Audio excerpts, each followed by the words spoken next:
maybe I should start with what I don't like. I don't like surprises, right? So I don't want to come in the next day and now I find out that, oh, my new guy Bob, rolled a donut and left the store 2 hours early. I don't want to find that out in the morning. What a bad way to start.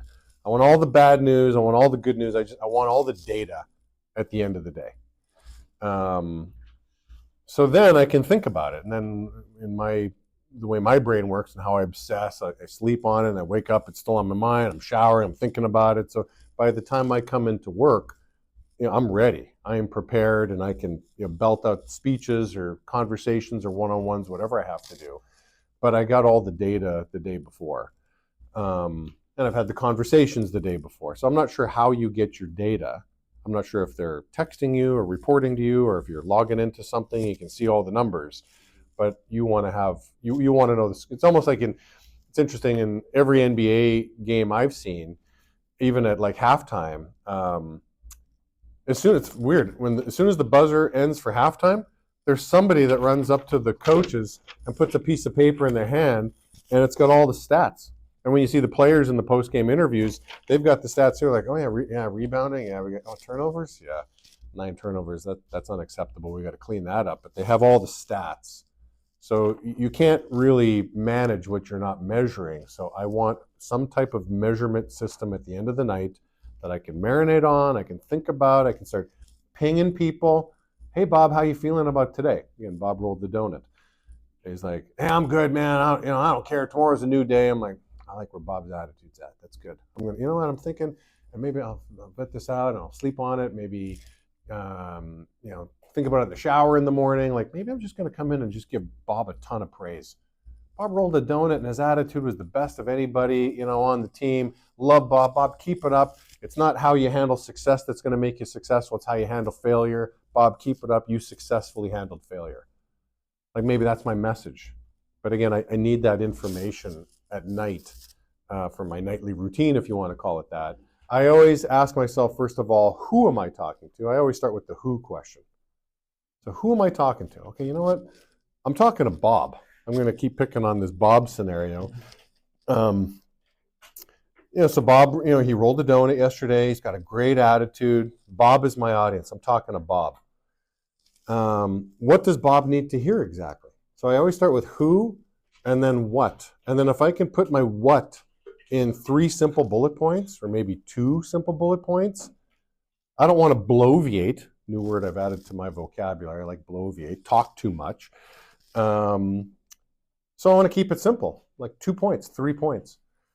And that's my go-to. Like less is more. I don't have to talk for a long period of time. I just got to hit these 3 points. And that's it. I don't have to.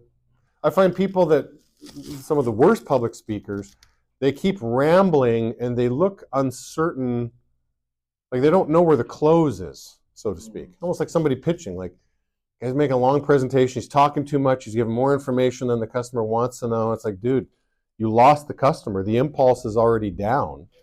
You have to close at the height of impulse. Well, public speaking is very similar. Like you make your presentation, you make the bullet points, and then you close, and then you shut up. You got to be quiet. So I always start with who, and then I go to what. And I find several times, even going to church, I feel like the pastor was talking to me, and I think that's a sign of a good speaker. Is everybody feels like, dude, you were talking to me. You singled me out, and you were giving me the message. And if everybody's feeling that, again, it's a sign of a great public speaker. But I'll find if I'm thinking, okay, who am I talking? I'm talking to Bob. I'll find that Bob and several others felt like I was talking to them. Okay. That I custom tailored the message for Bob, but yet everybody, not everybody, but many people will feel that I custom tailored that message for them. That's a sign of good preparation, in my opinion. Kind of like in the same situation with Bob. Yeah, everybody's had that Bob sort of day where they rolled the donut and they had to. Okay, so how do you manage that in your mind?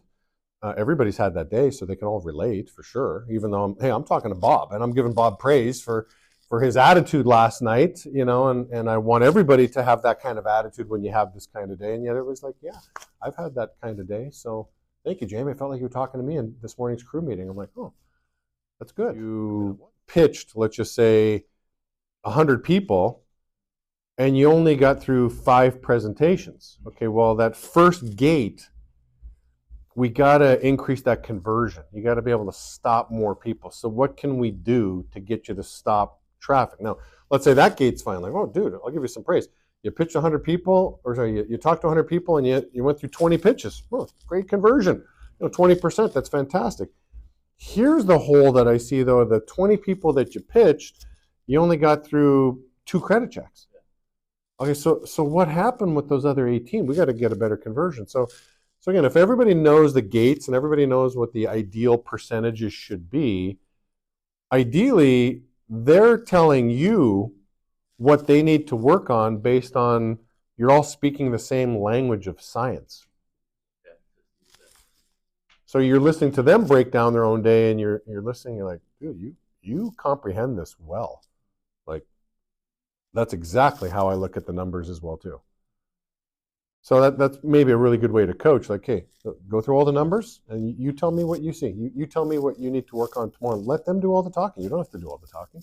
Let them think their way through the data, and you're just offering some advice or just a good sounding board, and you're teaching them really to manage themselves.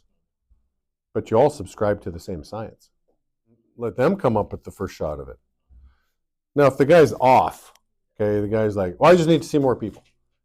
And you're thinking, well, gee, you saw lots of people. It's your conversions that really suck. Like you're struggling with, stopping people, whatever. So are you sure that's really what you want to be working on? Like, you saw more people than I did. I don't know if you need to see more people. I mean, that is one strategy. Ultimately, volume will solve almost everything, right? Like, okay, go see 500 people, and you'll get some sales for sure. But is that really what the focus should be? Instead of saying, dude, you're way off, here's what you need to work on. I think most people would rather you take more of a supportive approach and, like, are you sure? Are you sure that's the direction you should go? I don't know. I just find that more effective when people own it. When it's my idea, I'm going to buy into it a lot more than if it's your idea and you're asking me to buy into it. So let people own the decision. I didn't always, like, listen, I've lost enough crews to tell you what not to do. And so what not to do is tell everybody what to think and how to think. Like, no, that's not as effective as letting them come to the conclusion on their own.